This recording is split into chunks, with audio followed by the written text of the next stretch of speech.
네, 안녕하십니까. 오늘은 이 이름 말씀을 한번 소개하겠습니다. 법화경 비유품에 나오는 부처님 말씀인데요. 지금 이 3개는 모두 바로 나의 것이며 그 가운데 중생은 모두 바로 나의 아들이거늘 오직 나 한 사람만이 능히 구원하고 보호할 수 있느니라, 이런 말씀입니다. 여기 보시면은 사리불에게 이르노니, 이 사리불 존자는 그 부처님 10대 제자 중에서 그 지혜 제일 사리불 존자를 말합니다. 그래서 사리불에게 이르노니 나도 또한 이와 같아서 거룩한 분 가운데서 높으며 세간의 아버지니라.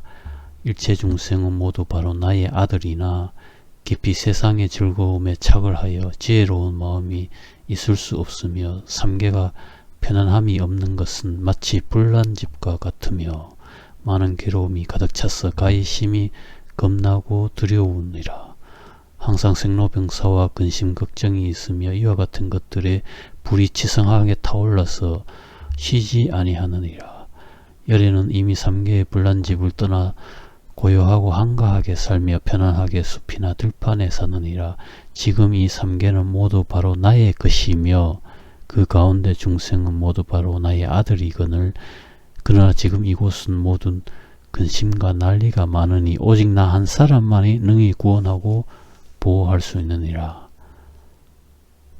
비록 거듭 훈계하여 가르치나 그러나 믿어받지 아니함은 모든 욕심에 물이 들어 탐착이 심한 까닭이니 이에 방편으로서 삼승을 설하여 모든 중생을 하여금 삼계의 괴로움을 알게 하고 세간에서 나오는 길을 설명하여 말하고 열어 보이는 것이니 이 모든 아들들이 만약 마음이 결정되면 삼명과 육신통을 흡족하게 갖추어서 연것과 물러나지 아니한 보살을 얻을 수 있느니라.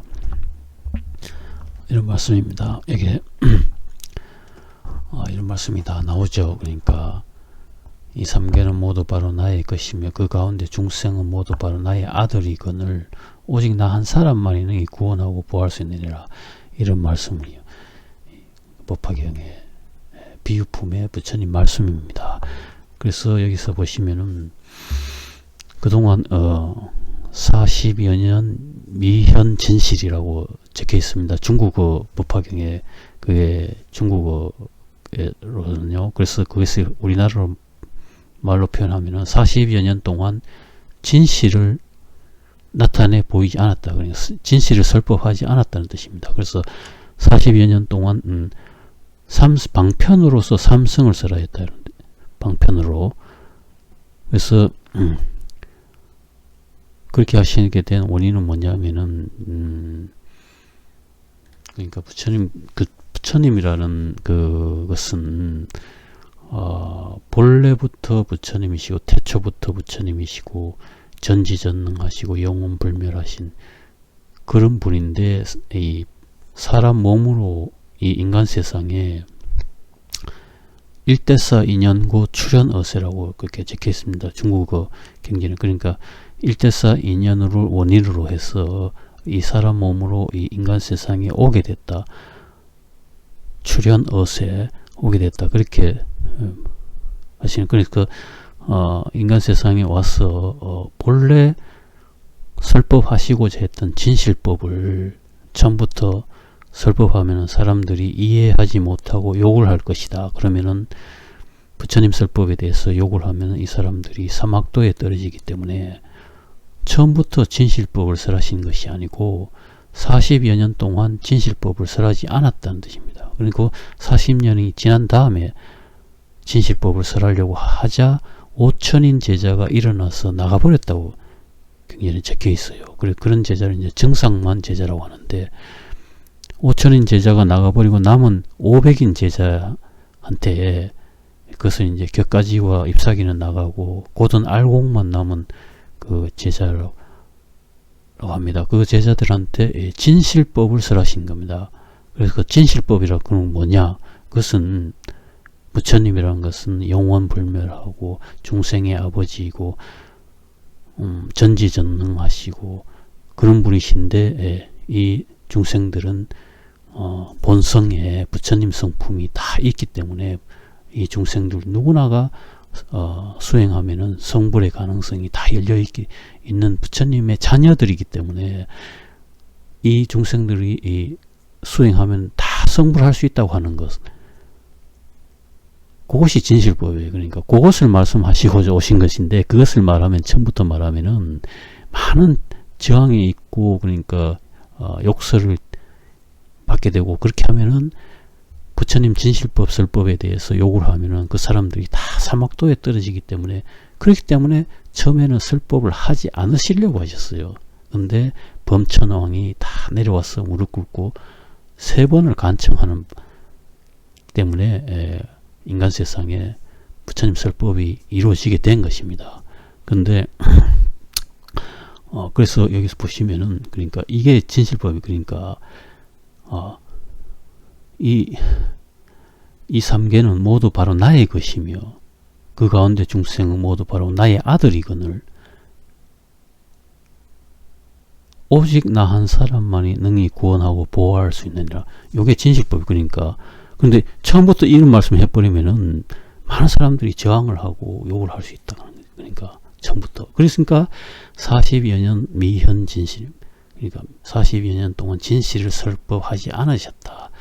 그러니까 40여 년 동안 우리가 공사상이니 무슨 반야, 금강, 혹은 뭐 무합법, 무상법, 인연법, 뭐 이런 것은 다 방편법이었다는 겁니다. 그러니까 고진멸도를 설하시는데 40년 동안 그 고진멸도도 다 방편법이었나. 근데 우리가 중고등학교 교과서를 보면 불교의 핵심 사상은 뭐 고진멸도다 이렇게 적혀 있는 게 다 틀린 내용에 틀리게 왜곡되어 있다는 거죠. 그러니까 교과서마저도 그것은 방편법. 그러니까 많은 사람들이 우선은 처음부터 진실법을 설하지 않고, 우선은 사람들이 마음의 괴로움을 갖고 있는 사람들이 대다수인데 거기다 대고 처음부터 진실법을 설할 수 없었다는 겁니다. 그러니까 우선은 사람들이 질문이, 또 마음에 관한 질문이 대다수였고, 그러니까 금강경도 최초의 맨 앞에 질문이 뭡니까? 제자의 질문이 마음의 고통을 없애는 방법을 무엇입니까? 이 질문을 했기 때문에.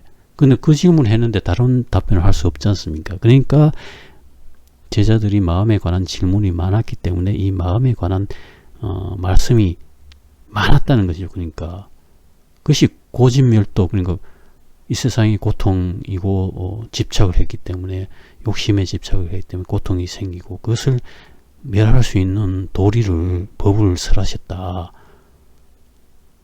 그러니까 그것은, 그러니까 방편법으로 그렇게 설법하셨다 이런 뜻입니다. 그러니까 방편으로 그렇게 삼성을 설하셨다.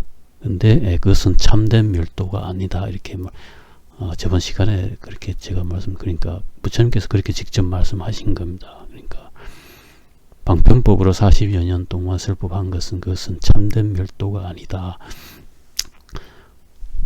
그래서 지금 부처님 말씀 46년 동안의 부처님 말씀을 한 자리에 모으면은 이 탑의 모양 같습니다.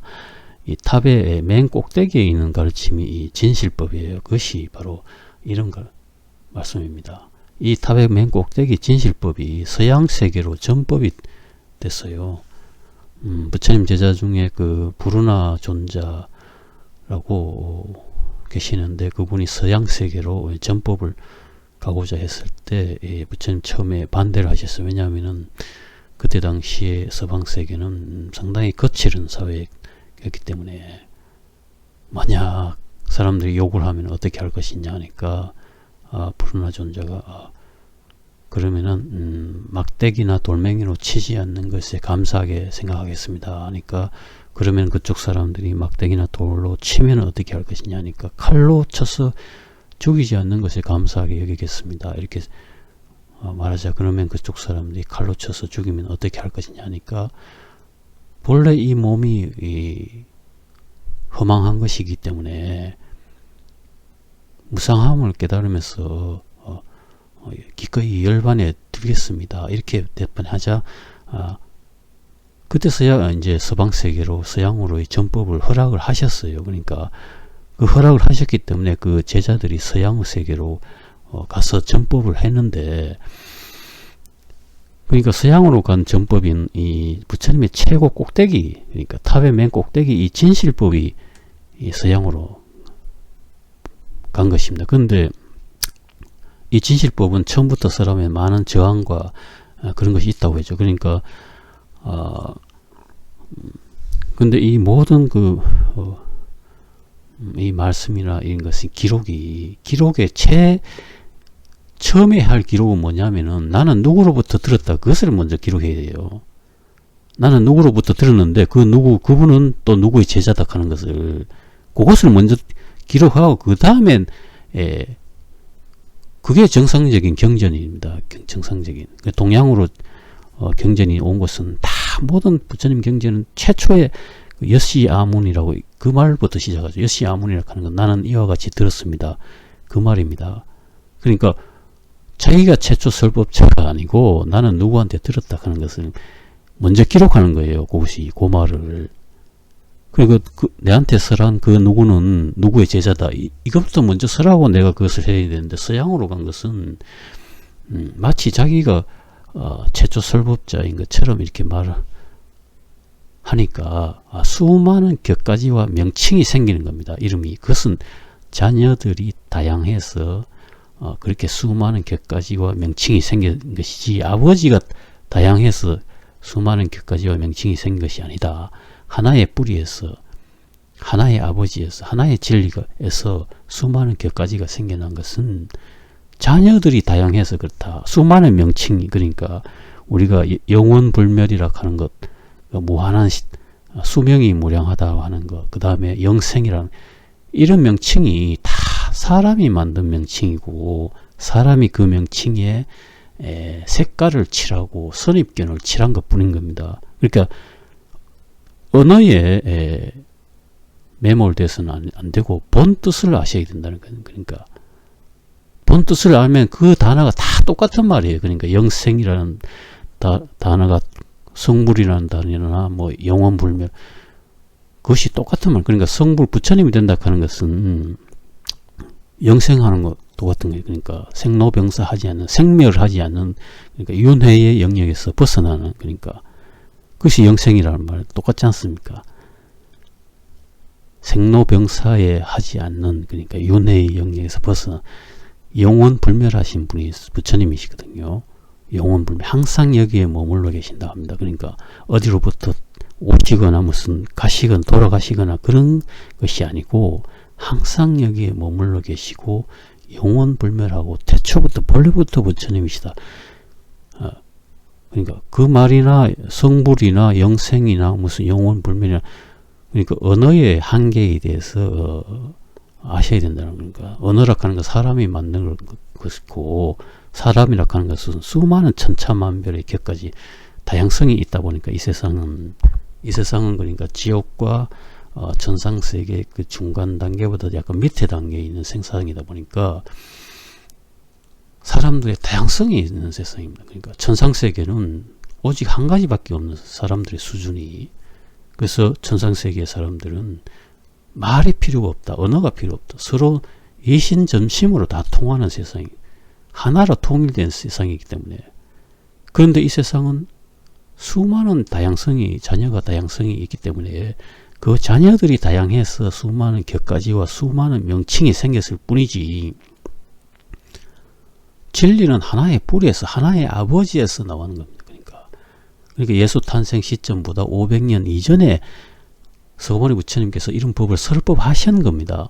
그런데 이런 말씀이, 동일한 말씀이 이쪽 저쪽에 다 나온다면 누구한테 출처가 있습니까? 그것은 이미 500년 이전에 상세하게 설법하신 분한테 최초 출처가 있다고 이렇게 하는 것이 합리적인 것이죠. 그래서 그 말씀을 이렇게 제가 부연해서 설명을 드리고요. 그래서 이게 다시 말씀드리면은 이것이 이제 부처님이 본래 이 세상에 와서 가지고 설법하시고자 했던 진실법입니다. 근데 그 진실법을 처음부터 막바로 설하면은 많은 저항과 욕설이 있기 때문에 처음부터 설하지 않고 40여 년 동안 진실법을 설법하지 않으시고 아껴두셨다가 나중에서야 이렇게 진실법을 설법하셨다 이 뜻입니다.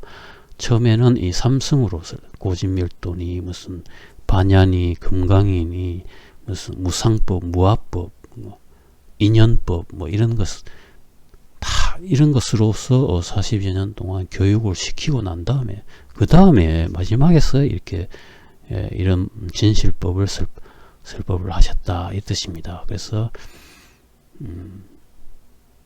이 3계는 모두 바로 나의 것이며 그 가운데 중생은 모두 바로 나의 아들이거늘 오직 나 한 사람만이 능히 구원하고 보호할 수 있느니라. 그러니까 아들이라 하는 것은 그러니까 자녀라는 말이 똑같은 말이죠. 그러니까 모든 중생의 성품에는 부처님 성품이 있다. 그래서 부처님의 씨앗이 있다. 그 뜻입니다. 그것이 바로 부처님의 자녀다 이 뜻입니다. 성품이 있기 때문에. 그래서 이 말씀은 여기까지 이야기 드리겠습니다.